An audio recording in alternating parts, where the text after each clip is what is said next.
para lo del día viernes, pero aquí estamos de nuevo otra vez en el escenario. Ustedes tienen bien... Sigo en el tema. A ver, ¿alguien me quiere recordar en qué nos quedamos la última vez? ¿Alguien? ¿Alguien que haya notado? Salimos ya del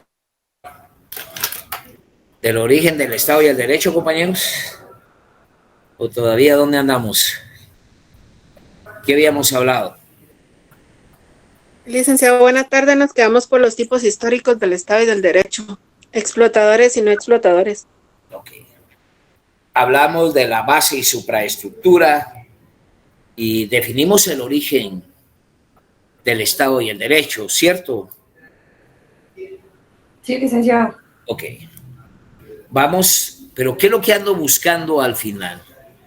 Ya llevamos en nuestro haber precisamente que el conocimiento del origen del Estado y el derecho trae una consecuencia histórica.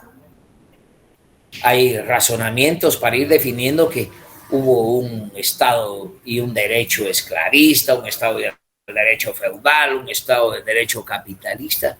¿Y dónde viene el escenario del derecho de los pueblos indígenas? ¿Cómo es que nosotros llegamos a definir hoy por hoy de que es necesario que exista un derecho también para los pueblos indígenas?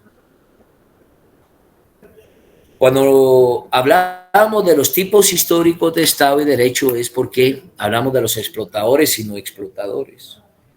Y hablamos ahí también del origen de los tipos históricos del derecho. ¿Qué tipos históricos de derecho tenemos? También ese es el carácter explotador y no explotador. Yo creo que les comenté que en una oportunidad, no sé si me lo recuerdan, por favor, tuve en una ocasión, y eso es lo que tiene que ver por la razón de la esencia y el derecho. Aquí ya tenemos bien claro en esta primera unidad, si lo quieren ver desde ese punto de vista, lo que es el hombre, la fuerza de trabajo, el instrumento de trabajo, las relaciones sociales de producción, las relaciones económicas. Tenemos bien claro qué son las relaciones económicas. Tenemos bien claro cuáles son las relaciones de propiedad. Entonces venimos definiendo a través de ideología y en este caso un valor científico el origen del Estado y el derecho, y representa ese origen del Estado y el derecho cuando empezamos a analizar, les dije, el formato de base y supraestructura. Desarrollamos base y supraestructura, vimos lo que eran las fuerzas productivas, las relaciones sociales de producción. ¿Y cuáles de las relaciones sociales de producción dijimos que era la más importante? ¿Alguien me quiere recordar?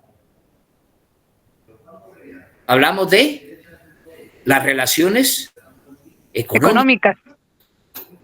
¿Y cómo se dividen las relaciones económicas? Miren, compañeros, esto es bien importante. Ustedes tienen que, en el libro de, hay uno, es que he estado buscándoles el libro de Pai Shula, que es precisamente, ese no es el esencial para la clase, pero es lo que tenemos ahí que es bien importante. Pongan ahí Derecho de Pueblos Indígenas del licenciado Pai Shula. Pero vamos a buscar,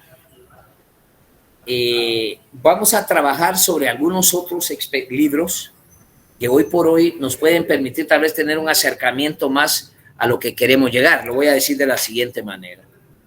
Fíjense que a mí me corresponde definir el origen del Estado y el derecho en Guatemala. Ya tenemos cuándo surgió el Estado y el derecho. Ya sabemos que el Estado y el derecho surge como consecuencia de las relaciones económicas y aparece. Y cuando aparece el Estado, O sea, la propiedad privada, vuelvo a repetir, dado como resultado el aparecimiento de las clases sociales y la desintegración de la comunidad primitiva, para darle origen al sistema esclavista. Bueno, ¿y el Estado y el derecho en Guatemala?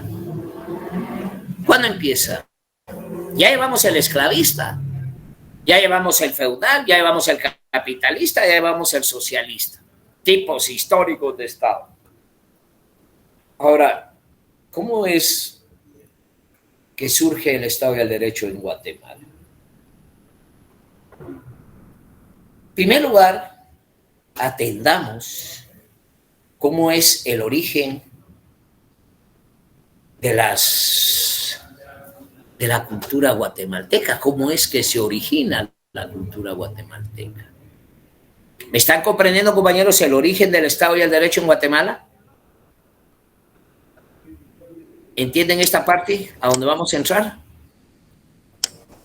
Sí, muchas gracias. Siento que, como sé que no tengo esta comunicación, no sé si estoy bien o estoy mal, me gustaría cuál. Y no hay problema si me interrumpen o cualquier cuestión que me hagan ver, compañeros, es un honor y es un gusto poderlo discutir aquí con ustedes.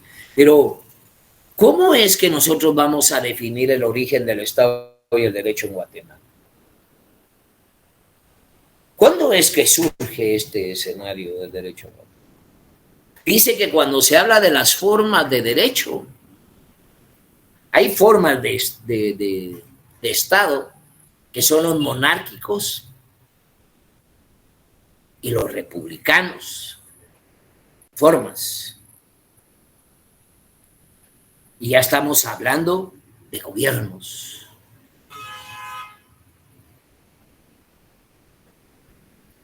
¿Cómo es que llegamos a entender el Estado y el gobierno en Guatemala y cuándo surge y cómo se da? En primer lugar, hay que hablar del origen y los conocimientos que tenemos, que esto es como consecuencia de la empresa que liberaron los españoles para descubrir nuevos mercados. Pero primero ustedes deben de entender que ya estamos hablando de 14 siglos. Estamos hablando en el año 1500, 1600. Estamos hablando que Europa venía de un desarrollo de una guerra. España venía por liberarse efectivamente de 800 años en que fueron tomados precisamente por los musulmanes. Y había, si quieren ustedes, una discusión, que es lo más importante ahorita, en las crisis ideológicas, ¿qué es lo más importante? El racionalismo de Descartes, que se recuerdan que hablamos de que hay una discusión en la época feudal, en la discusión feudal, entre comerciantes, entre la gente que tenía el dinero y las monarquías. Eran unas discusiones tremendas, pero fundamentalmente surge lo que se conoce como el iluminismo ilustrado, las iluminaciones, como Copérnico, las teorías como de Descartes. Aparece precisamente el pensamiento que viene rompiendo los esquemas feudales de discutir qué es más importante, si las condiciones, premoniciones, o sea, aquello que me puede suceder frente a la posibilidad de discutir racionalmente los fenómenos sociales, naturales o lo que sea. Había una discusión en aquella época si el planeta era redondo o era plano. Había una discusión si nosotros éramos el centro del universo. Y aquello que fuera del lugar de la ortodoxia, precisamente de la Iglesia, era sujeto a a una penalización, y penalizaciones, por supuesto, altamente severas. Aquí estamos hablando de penalizaciones hasta de la hoguera, el que se tratara de una persona de hereje. Un hereje es como una especie de comunista. Un hereje era el que estaba fuera del contexto precisamente indicado o estatuido históricamente en ese momento. Entonces los herejes llevaban una contradicción efectivamente contra las expresiones eclesiásticas o de la iglesia, que eran las que tomaban las decisiones políticas. Pero las discusiones vienen a darse. ¿Y qué pasa en ese rumbo de discutir? ¿Quién es el escenario? ¿Dios o el racionalismo? ¿Qué era más importante? Por supuesto que se llega a la Revolución Francesa y aún así está la discusión entre los liberales y los conservadores de la iglesia para romper los esquemas de la iglesia, vuelvo a definir. Porque el creer que se van a ir al cielo o que se van a ir al infierno o que todo está ya encaminado, como lo plantea en términos deterministas las religiones, empieza realmente una discusión y se rompe ese esquema. Bueno, eso es para ir comprendiendo que España ya había entrado a una especie de discusión ideológica que era lo más importante. Y por supuesto que se quedan con las monarquías, pero por supuesto que también vamos a hablar que ya tienen un Senado, ya tienen un Congreso, ya tienen abiertas algunas definiciones propias de la República, aunque eso estamos hablando de la condición monárquica como tal. ¿Cuál es la diferencia entre una monarquía y una república, compañeros? ¿Alguien me lo quiere decir? Porque estoy hablando mucho y no sé si me están poniendo atención. En la monarquía hay un solo gobernante, en la república está dividido los poderes. La monarquía, como dice la compañera, está concentrado el poder en una sola persona. Pero ahora se habla que hay monarquías constitucionales, monarquías federadas. Antes, esa monarquía era una monarquía que eso es precisamente el porqué, parte de la discusión de los derechos de los pueblos indígenas. Esa monarquía en esa época era una monarquía que venía definida por herencia divina. Sí, todo lo que venía definido de la monarquía como tal había sido una disposición de Dios. Y vamos a ver ahorita, por ejemplo, vamos a hablar de los viajes de Colón. ¿Qué pasa precisamente con el descubrimiento de América?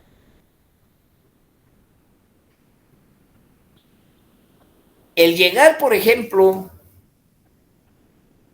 dice que yo lo hablo, pero si ustedes pueden conseguir este libro,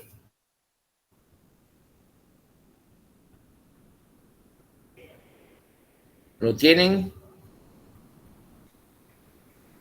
Sí, licenciado, gracias. Si lo pueden conseguir, yo no creo que lo puedan, pero si no voy a tratar la manera de ver cómo le saco una copia y se los mando. ¿Por qué quiero que lean esta cuestión? Se llama Pensamiento Latinoamericano de las Guerras de Conquista a Bolívar a Sarmiento. ¿Qué es lo que significa eso? La guerra de la conquista. ¿Dónde están los pueblos? ¿Cómo eran los pueblos cuando vinieron los conquistadores acá? ¿Cuál era su formación? ¿Cuál era su producción? ¿Cuál era la realidad y cuáles son los escenarios materiales que tenemos en este tipo de investigación que tenemos que hacer? Teórica, por supuesto. Cuando vinieron los españoles, solo por poner un ejemplo, especialmente cuando llega Colón, precisamente en el primer viaje, se topa con la isla San Salvador le pone. ¿Y qué fue lo que encontró ahí? Indígenas, desnudos, bueno, con taparrabos si lo quieren ver, o desnudos. Bueno, pero viene Colón y agarra una carta para remitirla al rey, porque no había WhatsApp, no había una forma de cómo llevar la cuestión. Me he encontrado con un pueblo que andan desnudos, no tienen moral. Son unos señores. ¿Se pueden imaginar ustedes? Es como que anduvieran ustedes entacuchados en el puerto San José. La cultura del calor a donde venían estas personas. Pero bueno, y agrega ahí que son personas no creyentes en Dios, personas que se comen entre ellos mismos, guerras. Entonces, habla de un escenario desalmado de lo que provocó una pequeña visita a un pequeño y reducido grupo de indígenas en una isla, no contemplando el desarrollo, por ejemplo, de los incas, de los aztecas, de los mayas, en otros escenarios. Simplemente mandan, por decir algo, la primera descripción de lo que encuentran. Y llega a España que lo que encontraron es efectivamente una carta donde mandan una fotografía de gente que no es creyente en Dios, que hay una poca receptibilidad a los escenarios y que de esa cuenta, y más adelante lo vamos a ir viendo, se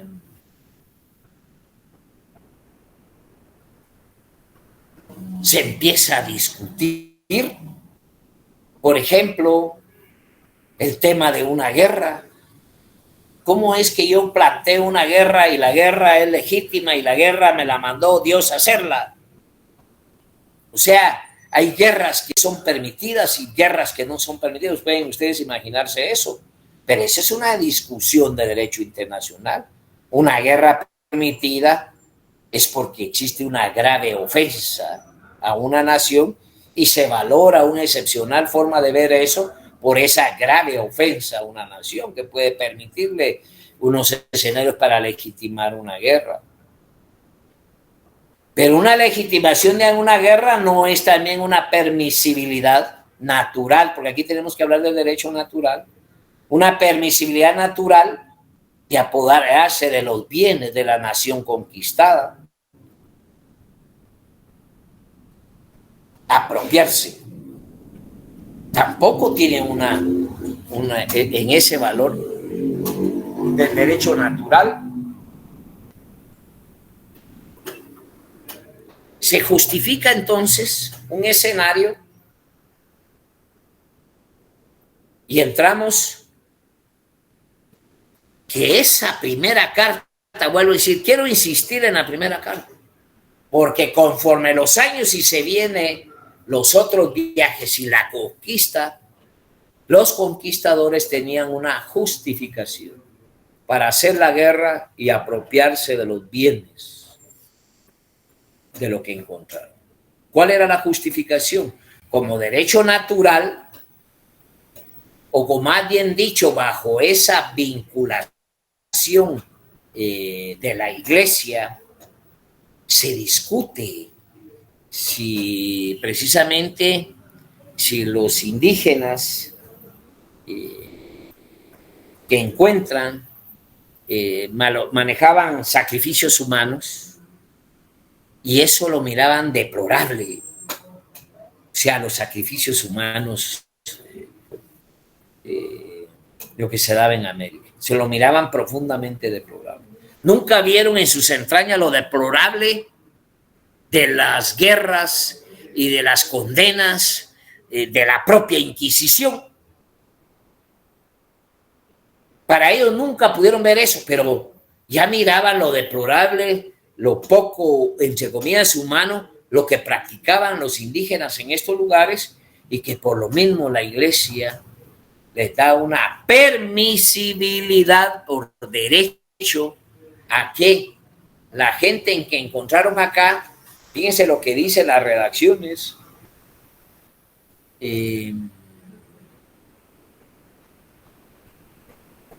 no tenían capacidad de administrar los bienes que Dios por derecho natural les había otorgado. Y por la misma, la iglesia estaba facultada para quitárselos. O sea, había una facultad de la iglesia de desapoderar efectivamente los bienes. De las conquistas en América como tal. Entonces, cuando les hago este planteamiento era solamente por recordar dos escenarios. Todavía me falta mucho que llegar, porque ¿cómo es que se da efectivamente la venida acá y qué es el manejo del primer escenario de derecho? Estamos hablando del rompimiento de la época entre el feudal y el surgimiento de los escenarios liberales del capital, del capitalismo, porque ya hay corrientes de ese pensamiento liberal. Perdonen que tengo una incomodidad aquí. Ya hay una corriente de pensamiento liberal, y esa corriente de pensamiento liberal era precisamente lo que había justificado desde la Revolución Francesa desaparecer y darle camino o el origen precisamente a la República. Pero aquí hay una pregunta. Al venir los españoles y se topan con este cuadro, primer cuadro de esa fotografía o carta, ya los segundos escenarios ya no vinieron simplemente como algo específico, vinieron directamente a tomar posesiones en búsqueda precisamente, especialmente de oro. Guatemala no era muy apreciado en el tema del oro, pero otras naciones dentro del contexto americano sí. Sin embargo, eso no lo sabían, pero el tema era buscar oro. Y lo hicieron con una barbaridad enorme. La conquista, si bien es cierto que hay algunas anécdotas, algunas historias en México, como la avenida de Cortés, que era una avenida esperada porque antaño ya había venido un dios blanco y había en el concepto, en el bagaje ancestral, una expectativa de esa naturaleza y le dieron una especie como cordial bienvenida. O sea, los indígenas no estaban para tener una guerra con la gente extraña y de contenidos y de vestimenta fuera de lo que ellos conocían. No tenían un escenario de guerra. Pero estos señores que venían, ya vinieron bajo ese marco. No eran muchos, pero venían con escopetas, arcabuces, o sea, conocían la pólvora, conocían las espadas. En estos países no se tenía conocimiento de la rueda, nada de pólvora, más que arcos y flechas y lanzas a lo sumo, pero los otros sí venían hasta con cañones, traían unos perros, mastín napolitano, unos perros del tamaño de un león, y esos perros lo único que comían eran indígenas o a que aprendieron a comer solo indígenas. No había quien parara precisamente ese escenario de sometimiento de entrada que tuvieron los españoles. Se pueden imaginar ustedes, a un perro no se le puede decir manos arriba, pues, o estate quieto. Ya era un escenario de guerra, de intromisión, de estar, y se maneja bajo ese criterio la conquista común. ¿Cuál lo fue manejado de ese escenario? Pero aquí viene la pregunta del millón. ¿Cuál fue el primer estado que conoció Guatemala entonces? ¿Había estado indígena, un estado maya en nuestro país? ¿Ya se conocía algún estado?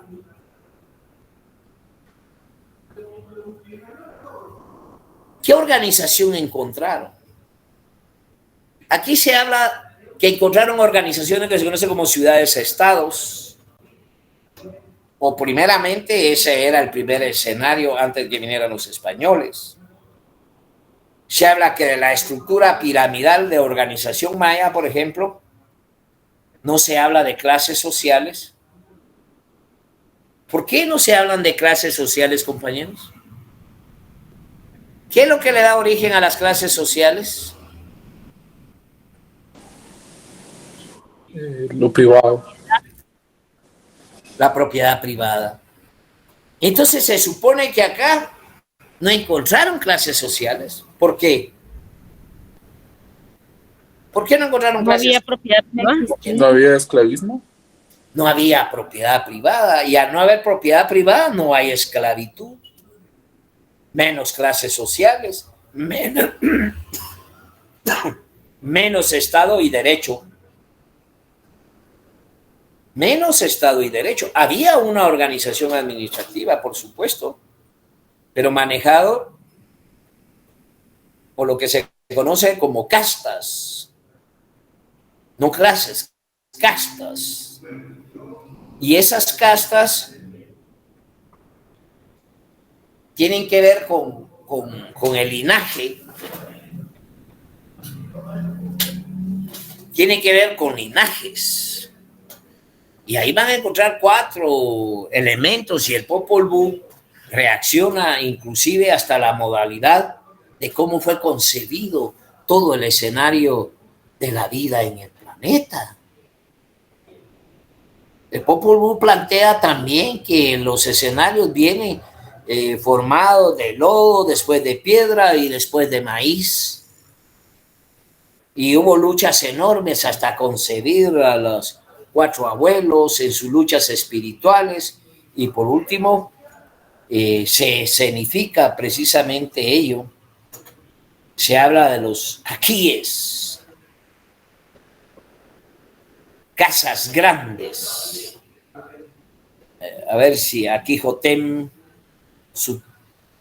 Balanquesquin y los 4 abuelos representan esas casas grandes como primer escenario metateórico. Después bajan las autoridades, reyes. Se habla que, por ejemplo, Tecumán viene de los principados de las casas grandes. Sí, de casas grandes, reyes, príncipes, los militares y los sacerdotes, en esa escala. Y por último, los macehuales, o la mara, pues, social, el montón. Pero no como clases sociales, sino castas. Es más, se tiene constancia con claridad que las guerras que se plantaban precisamente entre las comunidades indígenas, si quedaba uno vivo, era sometido a una esclavitud, pero no individual, sino como parte de una esclavitud a la colectividad, que posteriormente pasaba a sumarse ese personaje como parte de la misma comunidad como tal. O sea, lo subsumía precisamente las condiciones efectivas de una comunidad como esta. Pero sigo en el tema. Hay temas aquí, por ejemplo, les decía, lo van a manejar ahí. ¿Cómo es que una iglesia permite quitarle la posibilidad de la existencia de una organización? Porque se dice ser que las comunidades descubiertas no tenían capacidad para administrar los bienes que Dios les había entregado.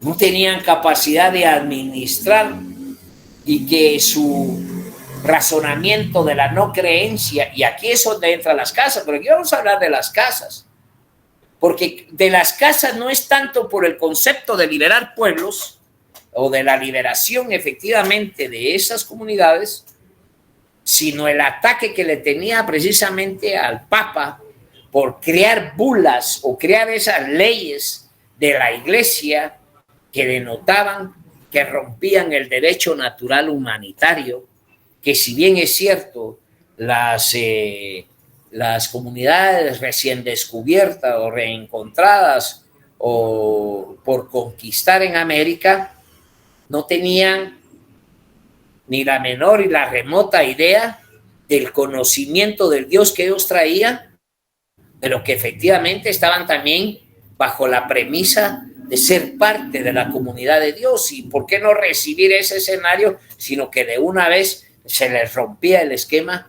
de que ellos no podían ni administrar los bienes? Cuando en las casas se empieza a reaccionar de esa manera, quiero decir que efectivamente ya había un razonamiento de crueldad, pero ya estaba montado este modo de producción en América bajo los términos que yo voy a explicar ahorita.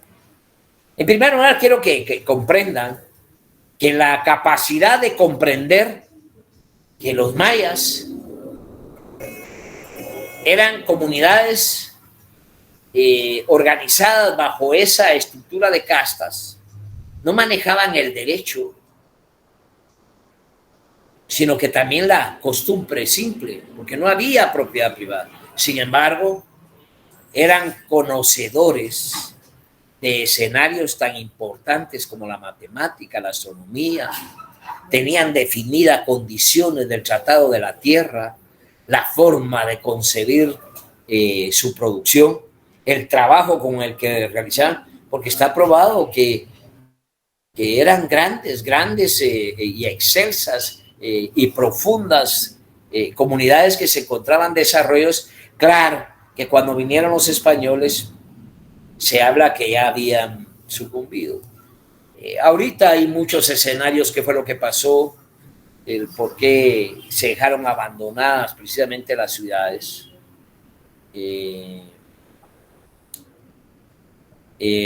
Certeza de que fue porque, y ahí hay que hablarlo bien claro, cambiaron el clima, terminaron cuanto árbol pudieron encontrar. Estamos hablando de millones, solo se habla de 17 millones en esa parte del Petén.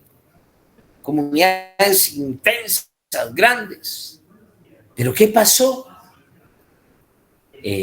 Tenían guerras constantes.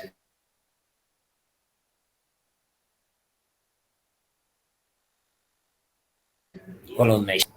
Y los mexicas entraron con Cortés. Se habla que mataron millones de personas. O bien hicieron que abandonaran las ciudades, o bien fue el cambio climático, insisto, porque no había ya árboles, estaban todos los árboles, y generó lo que se conoce de hoy un abandono total. Y no voy a meterme a calificar o a identificar si la mayoría de la población guatemalteca es mexica o realmente tienen una descendencia vinculante. La mayoría creemos que sí tenemos una descendencia vinculante precisamente a los mayas. A unos mexicas creo que deben de tener esa calidad precisamente. Entonces, tenemos una ciudad-estado, tenemos que las castas, que eran prácticamente la fuerza social en su desarrollo, reyes, príncipes, militares, sacerdotes, más iguales. Ese es el manejo de ese término. No estamos hablando de clases sociales. ¿Por qué no hablamos de clases sociales, compañeros? Porque no había propiedad privada. Porque no había propiedad privada. Ese es lo más importante comprender. Al no existir propiedad privada, hablamos que la propiedad era social, la sociedad era comunitaria, la administración de su organización estaba valorada en simples organizaciones simples, bajo ese razonamiento y abanderamiento precisamente de la costumbre como tal. Como pueblo guerrero, muy poco lo que se puede ver en ese sentido. Entonces ya tenemos aquí enarbolado cuál fue el escenario que tenemos en este marco de la conquista, dijéramos, en esta cuestión. Entonces la conquista se maneja y bajo esas condiciones que había hasta una permisibilidad por razón de Dios, de que no tenían capacidad de administrar bienes y que nosotros sí lo vamos a poder administrar bien, o sea, los personajes provenientes. Ellos sí tenían esa capacidad. Por supuesto, decía, ahorita vamos porque tenemos que hablar de derechos de pueblos indígenas, donde empieza realmente el concepto de los derechos. ¿Dónde entra a discutirse el tema de los derechos de los pueblos? ¿Cuál es su primer valor originario que lo podemos manejar ahí? ¿Alguna pregunta hasta acá, compañeros? Sé que he hablado solo yo.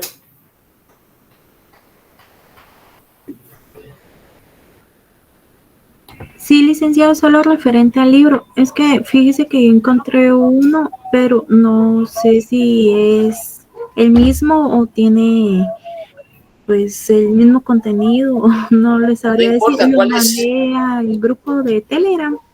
No sé si puedo. ¿Y cómo se llama el libro? Ahorita le digo. Se llama Los pueblos indígenas en América Latina, avances de los pueblos indígenas en América Latina. Miren, por principio creo que vamos a entrar precisamente a hablar lo del primer examen. Vamos a hablar lo del licenciado Shula. Vamos a hablar de lo que hablamos.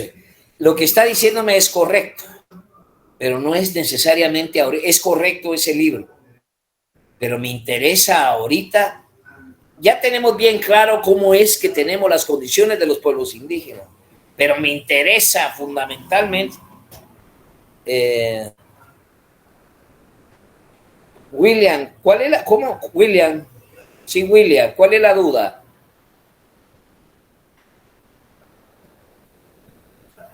William.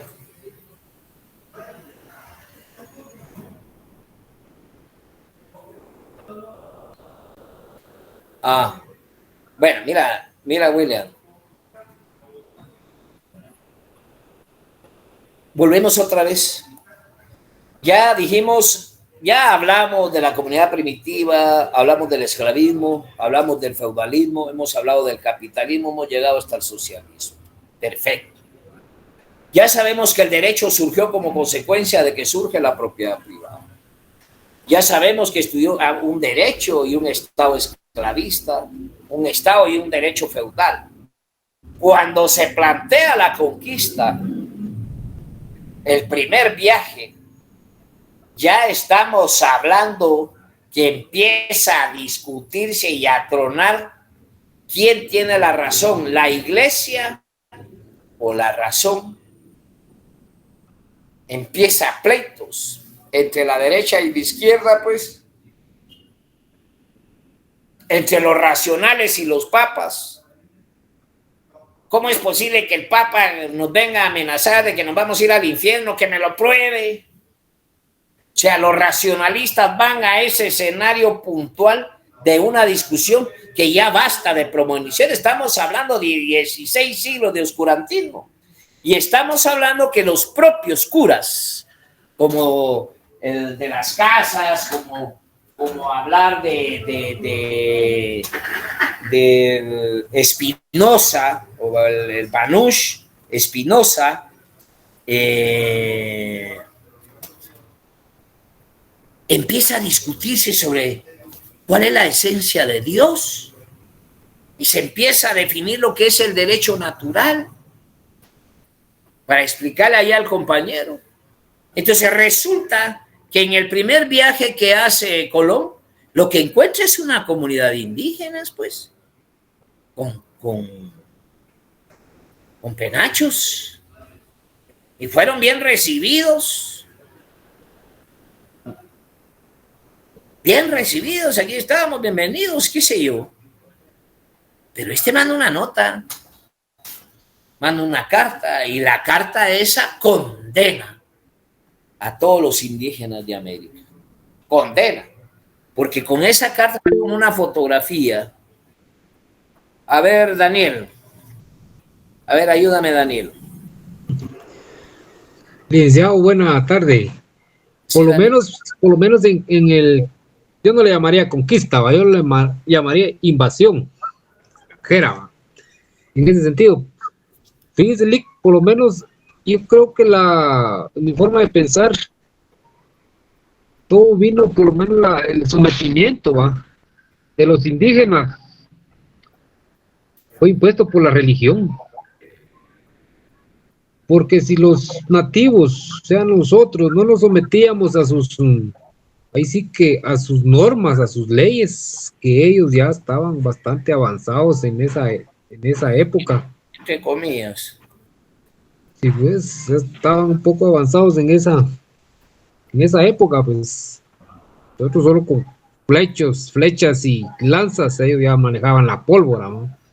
O sea, era lógico que nos sometieran y nos hicieran hacer, ahí sí que es la voluntad de ellos. Y muchos que no entendíamos el castellano en ese entonces, Ahí vamos por ahí. sinceramente, fueron masacrados. Y la intervención de la iglesia siempre creo que se intervino no porque tenía por lo menos una corazonada hacia nosotros, sino porque también quería su parte en ese entonces. Quería ser parte, hay que sí, de las riquezas de acá, de nuestro bello país y de nuestra tierra. Daniela, gracias Daniel. Vamos a darle aquí Daniela. Buenas tardes, licenciado. Daniel y Daniela, perdón. Yo considero que como según la Biblia dice que cuando en el tiempo del Señor y todo eso, dice que el Señor venía y peleaba por el pueblo de Israel y todo eso, ¿verdad? Entonces yo considero que la Iglesia Católica se basó en todo eso. O sea, como en aquel tiempo, el Antiguo Testamento, para todo eso, aquí también va a pasar esto. Yo creo que en eso fue lo que yo sé basar. Ahora, fíjate lo que me estás explicando. Yo he hecho aquí un análisis, vengo desarrollando el origen del Estado y el Derecho en términos generales como tipos históricos de Estado, ¿cierto? Y sabemos que el Estado y el Derecho surge como consecuencia del aparecimiento de la propiedad privada. Inmediatamente surgen las clases sociales. Pero ¿cuál es el escenario de América? Aquí no había propiedad privada. Había una propiedad comunal, pero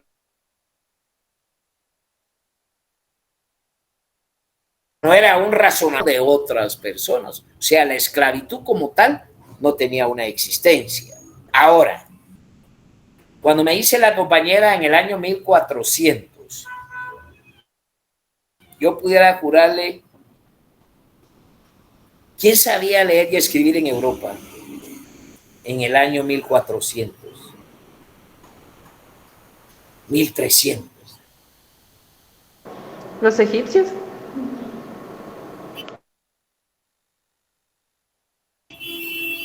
Ya habían discusión, porque había una no sublevación, sino el avance de la sociedad daba en el contraste que lo que planteaba la iglesia, lo que planteó la iglesia en los últimos 1400 años, era prácticamente un absurdo. Pero había poder. Aún planteada la Revolución Francesa entre los dos bandos, los liberales y los conservadores, en una lucha entre las libertades individuales y colectivas contra la iglesia. Ya se habían ganado, si quieren ustedes, espacios colectivos de una república. Habían este tipo de discusiones. Y España no estaba lejos de su revisión como producto del avance de las fuerzas productivas.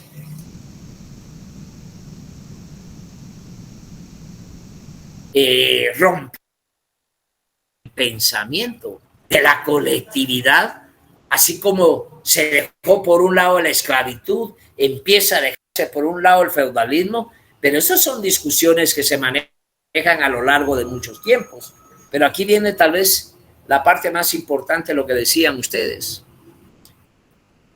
No es tanto el concepto de lo que se traía, porque yo no sé, cuando dije lo de la carta, la primera carta que mandó Cristóbal Colón del primer pueblo que encontró. Fue una fotografía equivocada de que quienes eran totalmente las comunidades encontradas en América.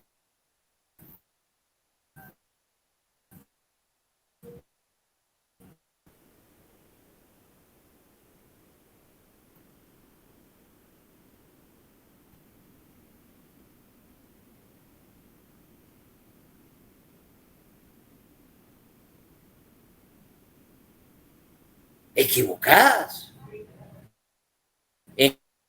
Encontramos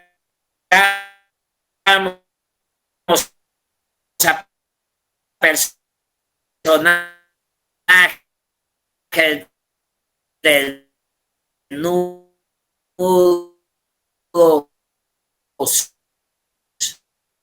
y eso ya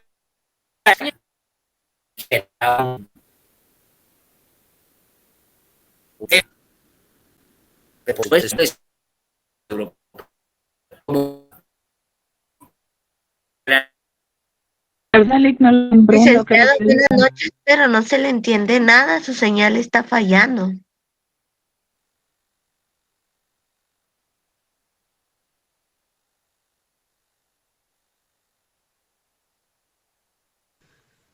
Todos no escucharon a Lick, va. Yo pensé que era mi señal la que estaba mala. Sí, no se escucha. Se escucha. Es la señal del licenciado la que está mal. ¿Se escucha, compañeros? Hoy sí. Sí se escucha por ratito, licenciado, pero se... Ahora sí, Una licenciado. interrupción ahí. Está bien. Se volvió a cargar. Se está cayendo el sistema. Voy a apagarlo de mi lado. Ok. A ver, ¿en qué estaba? Entonces dice pues, todo lo que les estoy comentando ustedes lo deben de razonar. Ya nos encontramos en un razonamiento de discutir con la iglesia. Bueno, ¿y por qué yo tengo que esperar el fin del mundo? ¿Por qué me tengo que portar yo bien para esperar el fin del mundo e irme al cielo? Si es una discusión, tengo que tener fe, quería sombrero. Hay mucha contradicción, Ahí Lick, porque vamos. se da cuenta que en los países, por lo menos donde nació, donde creció Jesús, hay quienes viven hasta con 7, 16 mujeres. Y acá en Guatemala tenemos la ideología de que con solo una, si no, nos vamos al infierno. Fue la imposición del cristianismo. No es una contradicción de cuántas mujeres puedan tener. Si te vas un poco al Corán con los musulmanes, te vas a dar cuenta que Mahoma hasta cierto grado, y es que en el Antiguo Testamento también está que Dios en un momento permitió tener varias esposas, permitió. Pero ¿qué hay con esto? En muchas ocasiones entre las mismas esposas habían demasiadas dificultades, entonces se corrigió todo eso y ya se les permitió tener una sola esposa. En el caso de los árabes, ellos se los dejo a su criterio porque ellos son muy aferrados a lo que es el Corán y no fácilmente los vas a hacer cambiar de opinión. Entonces, Como a por los eso cristianos, ¿verdad? Sí, cada Lo mismo en Israel. cada religión tiene una base. Estos compañeros solo eso sacan, licenciado, como que Pero, solo eso les conviene. Vamos a ir a por parte. Estamos hablando cuestiones que no tenemos ninguna capacidad para poderlas sostener. Y ahí no nos vamos a meter, por ejemplo.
Licenciado, tiene apagado su micrófono. Le escucha, Lick.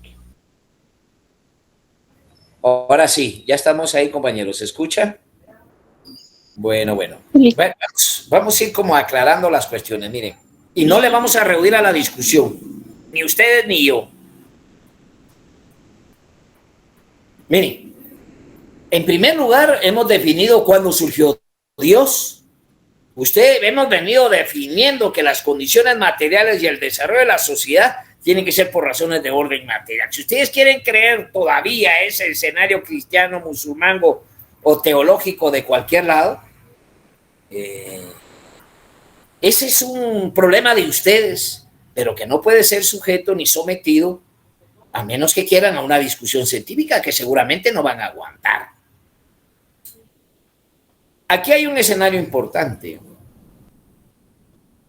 Se hablaron de las mujeres del Corán y que, como dice la compañera, y como el Corán son empecinados, no van a cambiar. ¿Y los de la Biblia? ¿Van a cambiar? Tampoco. Pero el escenario no es tan importante verlo desde ese punto de vista. Como efectivamente esa primera carta que llega a Europa de Cristóbal Colón hace una escenificación de algo que existía, pero que no era concurrente, aún con los avances científicos sociales que había alcanzado Europa y España.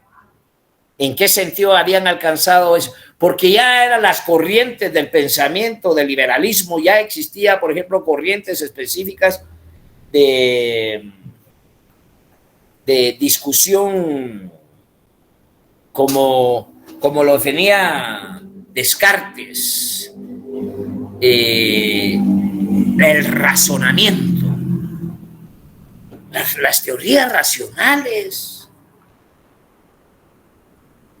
Es que toma en su momento lo de la Biblia, lo que le conviene en su momento. Sí, Víctor. Licenciado, buenas noches.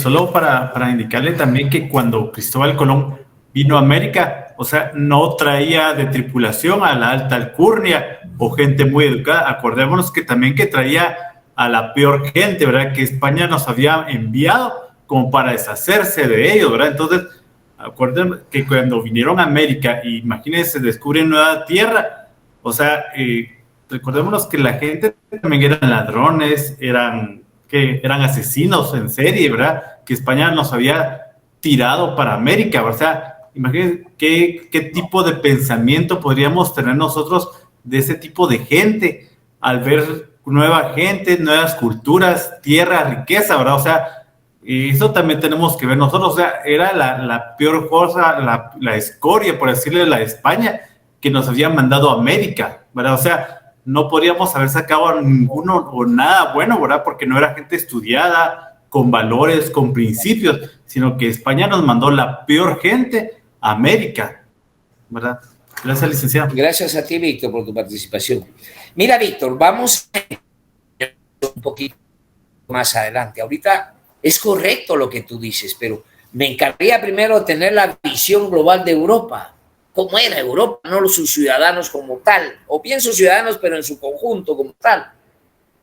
Yo decía que había un escenario de discusión con la Iglesia sobre el tema de valorar qué sistema era el que debería de prevalecer, si un sistema feudal o un sistema capitalista. A ver, Jacqueline. Buenas noches, licenciado. Sí, había un pequeño problema ahí con una discusión y era sobre lo de la Tierra. Había mucha teoría terraplanista en ese momento. Cuando Marco Polo logra hacer algunos descubrimientos, no voy a entrar mucho en detalle porque realmente quiero hacerlo más breve. Marco Polo da la idea de que la Tierra definitivamente no era plana, era redonda. Esta teoría la termina aprobando Cristóbal Colón.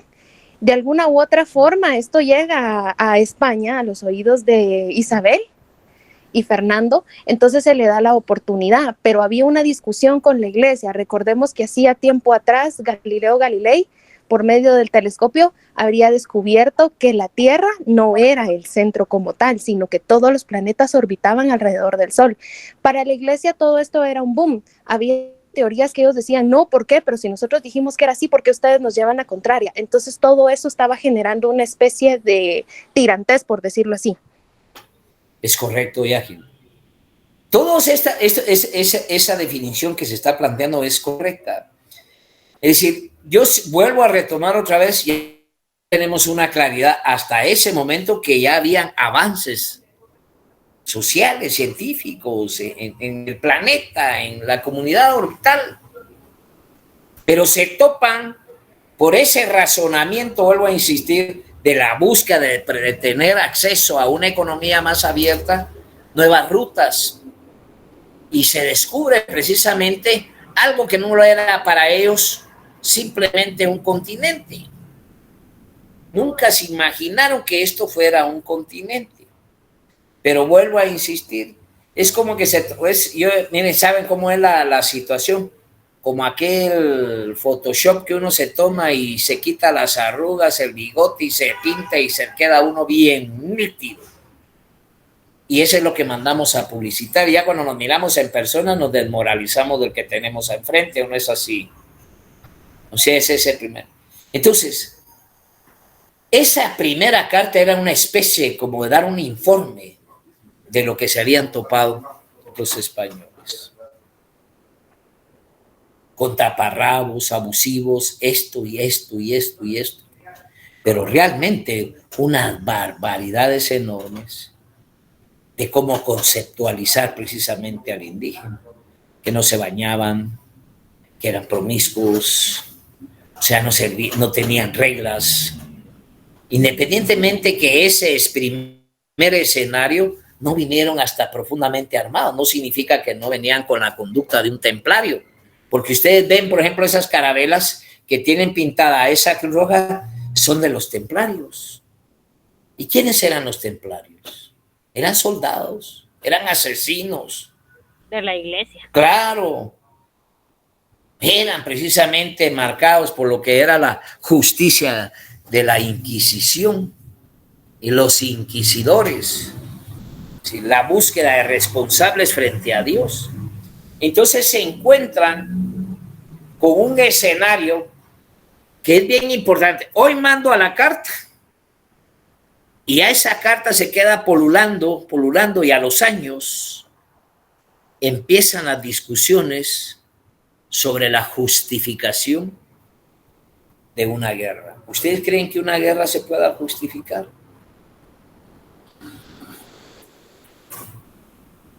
¿Ustedes creen que una guerra es legal?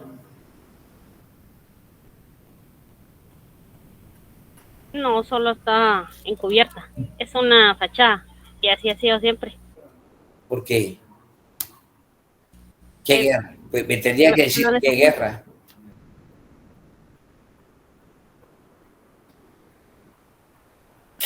¿Es justificable una guerra, compañeros?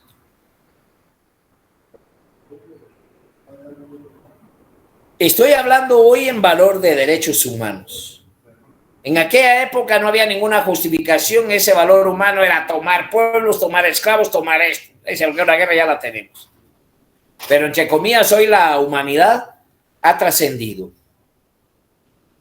¿Cuáles son las justificaciones?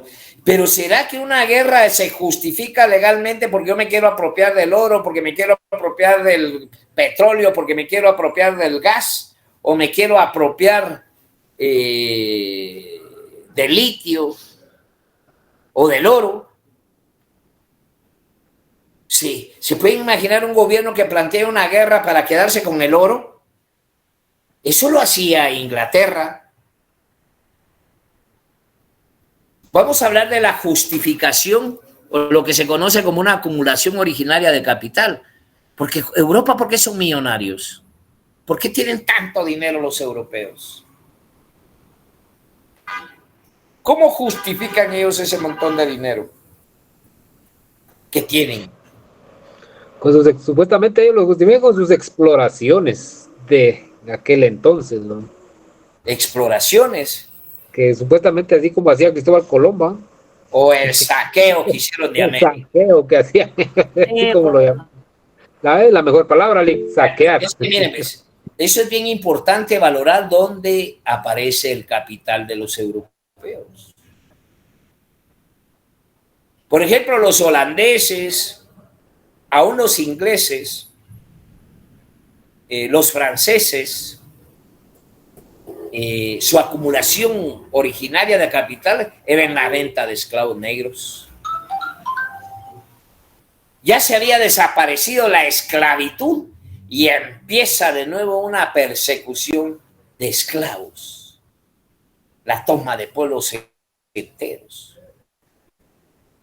Eso mucho más adelante, porque decían que los indígenas no tenían capacidad ni fortaleza para estar dentro de las cuevas, entre las minas, sacando oro. Pero quiero retomar otra vez. Dice que estoy parado acá todavía porque necesito hablar de Fray Bartolomé de las Casas, que es el primero, o es el que primero fundamenta teóricamente la dogmática indigenista como derechos. Lo que criticaba de las casas era el Papa, que el Papa había tomado la decisión bajo el concepto de una bula papal, o sea, una resolución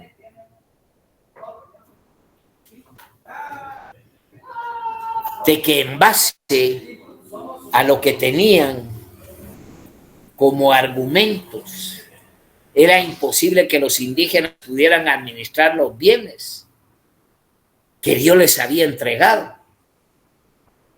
Pero ¿cómo quitarle la propiedad a alguien que era de ellos? Porque la propiedad había una especie de respeto.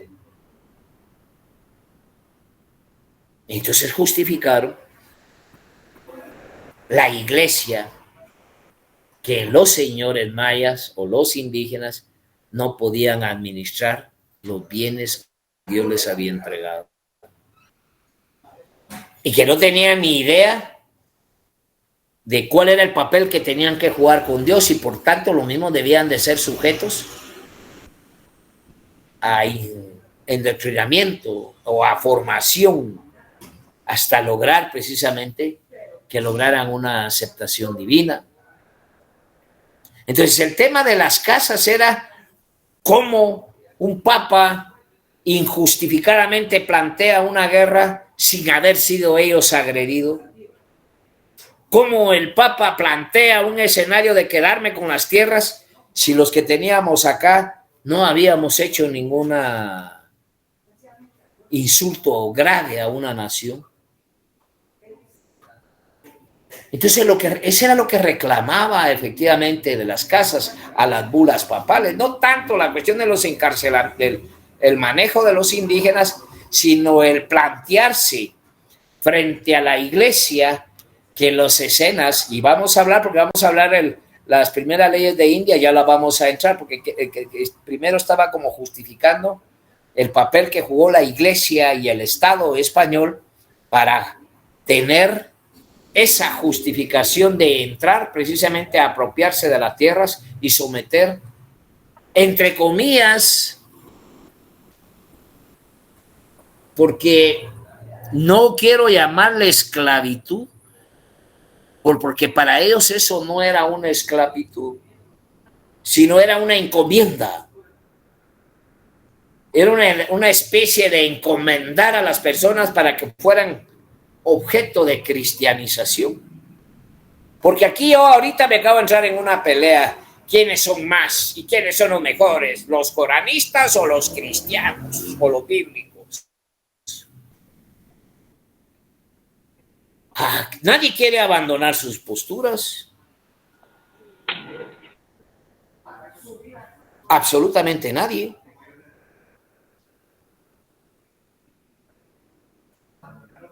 Y si nos ponemos, solo por decir algo, en el Corán dice, para quitarle lo machista a los musulmanes, mujer, dice, a ti, ¿quién te dio el derecho de pensar que yo preferí tener a una hija, a un hijo y no a una hija. ¿Quién te ordenó pensar así? Eso es lo que dice Dios en el Corán. ¿Por qué tuvo que ser un hijo? ¿Por qué no una hija? ¿Y cómo damos por hecho de que Cristo existió?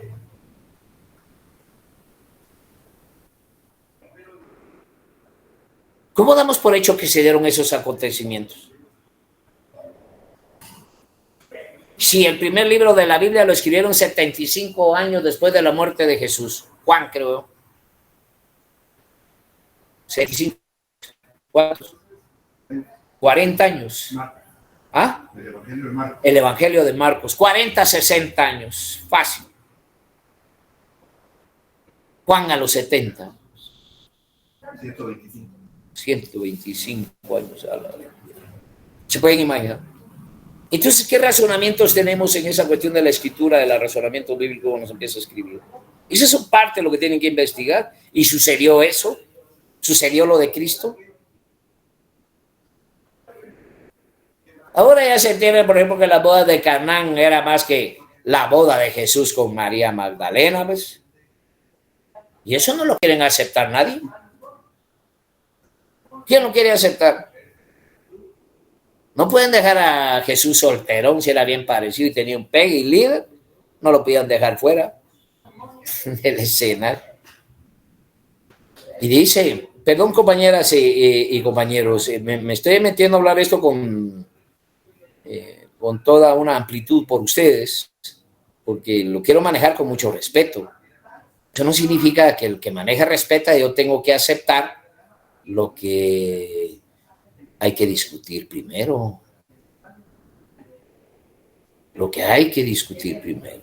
Entonces vamos a entrar a conocer las nuevas leyes de Indias como consecuencias de las... Y aquí vamos a hablar. Y les decía, porque esa era la pregunta con la que quería terminar la clase. ¿Cuál fue la primera ley que conoció? ¿Cuál fue el primer estado que conoció este territorio y la primera ley?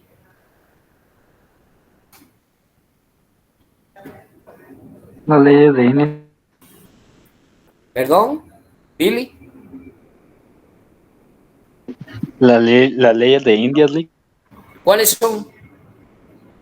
No me sé exactamente, pero sé por qué se crearon. Fue porque había mucho abuso y trataron de como que sublevar o calmar supuestamente, pero no pasó así. Desde la corona española, el maltrato hacia los indígenas. ¿O será que crearon leyes directamente para someter al indígena? Por eso le digo. Someterlos de una vez. Ahorita, dejémoslo ahí. Mi pregunta es, ¿cuál fue la primera ley? Y fíjense que fue por escrito. Y fue en español. Y fue puesta así en un árbol, ¿eh? Con un cuchillo, ¿eh? Pegada. Ahí está la nueva ley. ¿Cuál fue la primera ley? ¿Había derecho en Guatemala antes de la venida de los españoles? Si no estoy mal, licenciado, el que se pusiera la religión lo iban a ejecutar o algo así. ¿Cómo? A ver, explícame, Lidia. Si no estoy mal, si no mal recuerdo, anunciaban en esa hoja o esta de que si no se unían a la religión católica los iban a ejecutar. No. ¿Sí? No así. Yo lo voy a explicar, pero no es esa. Estás manejando una lógica, pero hay que sistematizarla. Está bien, gracias por tu participación. Miren, vamos a hablar de las leyes nuevas de Indias, decía yo, y aparece el primer escenario colonialista. Vamos a hablar primero la ley del realengo, se llama. La ley del realengo. ¿Qué significa esa ley del realengo? Y por escrito, en español.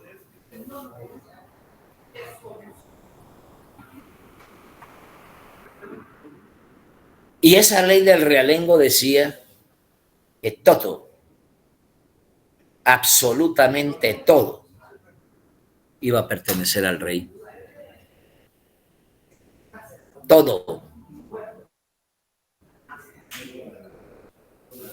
¿Qué significa eso? Que legalmente, y esa era la actuación, ahora legalmente ya ya es el rey el propietario, y todo lo que se encuentra es del rey, y nosotros somos emisarios del rey y asumimos responsabilidades encomendadas por el rey. Y vamos a quitar todo. Ya nada pertenece a las comunidades indígenas.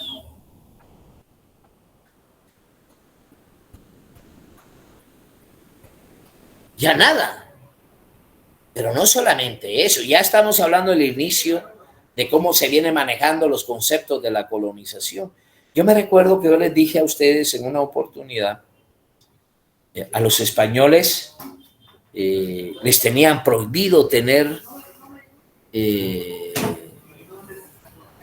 relaciones o matrimonios formalmente, si quieren ustedes verlo así, con las indígenas. Las violaban, por supuesto.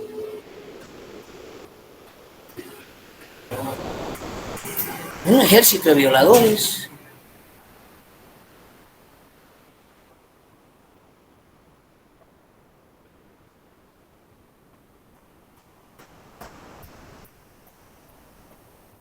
Pero les traen mujeres para casarse. Hay en esa legislación indígena, vamos a hablar de la tierra como fomento a la colonización. A ver, ¿qué es eso como fomento a la colonización? Yo me imagino, solo pónganse a pensar ustedes un tuk-tuk en España, en aquella época, con una bocina arriba.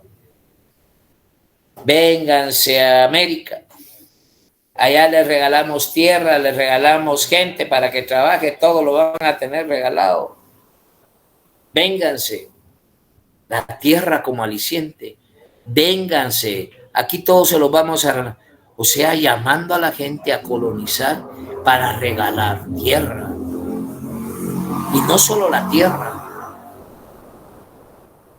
Entonces ya van dos leyes. Miren, una ley donde el rey es el propietario de tierra y fomenta la colonización en función de la gente que se pueda venir a generar precisamente, y se crean figuras o instituciones jurídicas. Ahí ya vamos a hablar. Pero mi pregunta, ¿de qué estado estamos hablando, compañeros?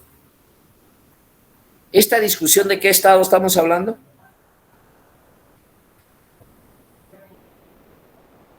Explotador. ¿Qué estado está imponiendo esta nueva legislación o el gobierno que está? ¿El gobierno que está? ¿Perdón, Evelyn? ¿El estado esclavista? Sí, no, es el tipo histórico, pero ¿quién fue? ¿Qué está? Póngamele el nombre a ese estado esclavista. ¿Monarquía? ¿Qué dice Melissa? La monarquía.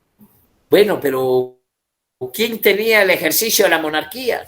¿El nombre del país, pues? ¿O de la monarquía? Roma. España. El primer estado que conocimos los guatemaltecos fueron ¿quiénes? Los españoles. O sea, el primer derecho que conoció este país, ¿de quién era? De los españoles. Españoles. Eso es bien importante entenderlo. Porque Guatemala, no digamos el concepto de derechos de pueblos indígenas. Yo, por ejemplo, fui fundador de ese movimiento de liberación de los pueblos. Yo lo he dicho, soy fundador, originario, yo lo hice. Pero es otro tema. No es un concepto de liberar pueblos, sino de liberar trabajadores y liberar campesinos. Pero en ese momento histórico estamos tomando que se apropian de la tierra y de la fuerza de trabajo por descaradas leyes, por ejemplo, esas nuevas leyes de Indias.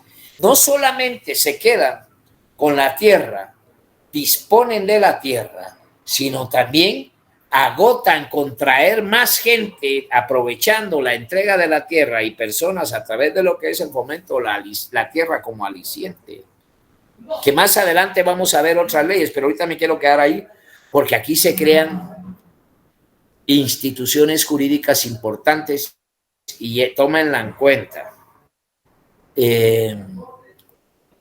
La separata que me van a conseguir, que es parte del examen y lo que hemos tenido, se llama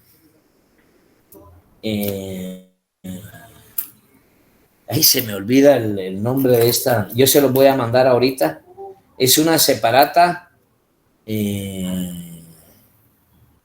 las leyes, o yo se los voy a mandar ahorita. Ya se me escapa, ya se me escapan los nombres de los libros. Aquí tengo demandas y protestas políticas de los pueblos indígenas. A ver si me tengo el libro por acá.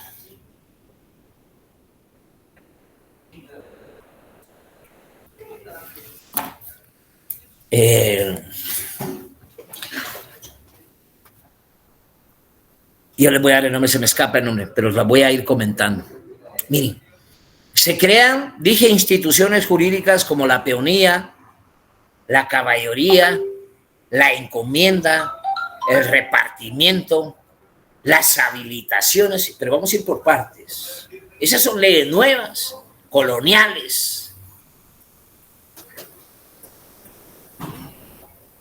Se crea, por ejemplo, instituciones, dije, como la caballería y la peonía, porque se le entregaba a la gente los encomenderos. Primero hablemos las encomiendas y los repartimientos que están impuestas en estos razonamientos de estas leyes nuevas. Se crean las encomiendas para encomendar indígenas y repartirlos con tierra a los españoles. Entonces vamos a hablar de repartimientos. Se repartían tierras. ¿Y cómo se repartían las tierras? A través de la caballería, instituciones jurídicas como la caballería y la peonía. Los soldados que venían a caballo o los soldados de infantería. Los soldados que venían a caballo hasta que muriera el caballo. Caballería de tierra. Y si ustedes creen cuántas manzanas tiene una caballería, compañeros? 64. Y aquí hay fincas que tienen 700 caballerías. Multiplique 64 por 700, compañero. Es algo exagerado. Entonces se quitó la tierra al indígena. Pero lo que estoy hablando, que había un concepto legal, ya había una justificación para la guerra en contra de los indígenas porque no creían en Dios, había una justificación de quedarse con la tierra porque no podían administrar los bienes que les había entregado Dios. Entonces había un concepto definido en la conducta del español de meterse hasta el fondo. Pero esto era parte de la práctica de la, como decía un compañero, de la invasión. El manejo de la conquista es porque lo referimos culturalmente. Entonces es el indígena, aquel indígena que la visión o la visión del mundo, porque hay que ver que los mayas tenían una visión muy profunda y exacta del mundo. Estamos hablando de un calendario más exacto que el calendario gregoriano. Tenían un conocimiento del cero, tenían un conocimiento enorme de la geometría, del universo, tenían prácticas muy importantes en términos de la medicina. Entonces, esos escenarios se quedaron fuera o se quedaron marchitados o marginados porque la condición hoy era implementar un viejo régimen que estaba por desaparecer en España o que había desaparecido en España, pero aquí todavía lo implementa, las condiciones feudales, bajo ya no el estigma de esclavismo, porque esta era una forma de esclavismo camuflajeado, le decimos, ¿no? Era un esclavismo, ya termino, era un esclavismo disfrazado de una modalidad cristiana. No, encomendémoslos para que aprendan de Dios y que la tierra sea repartida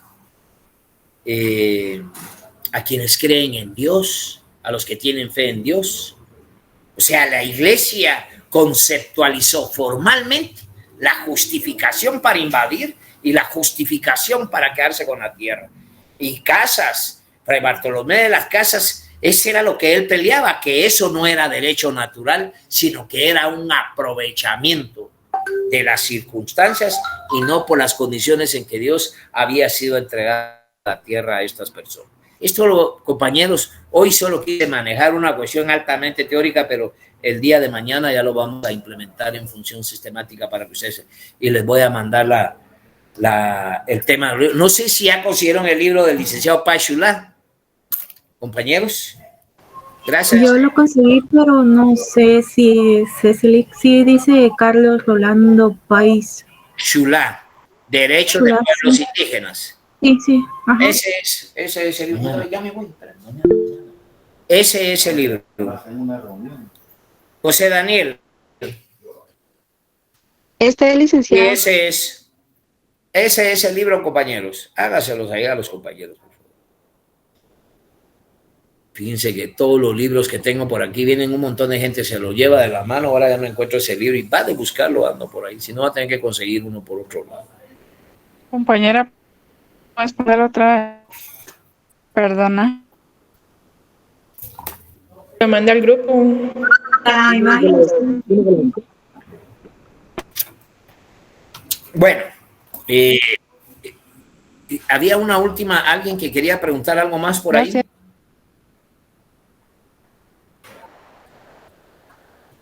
¿Alguien? Licenciado, buenas noches. Sí, José Daniel. Una pregunta. Yo tengo la edición de 2006 de su libro. ¿Está bien? Es poco lo que cambia. Ok, muchas gracias.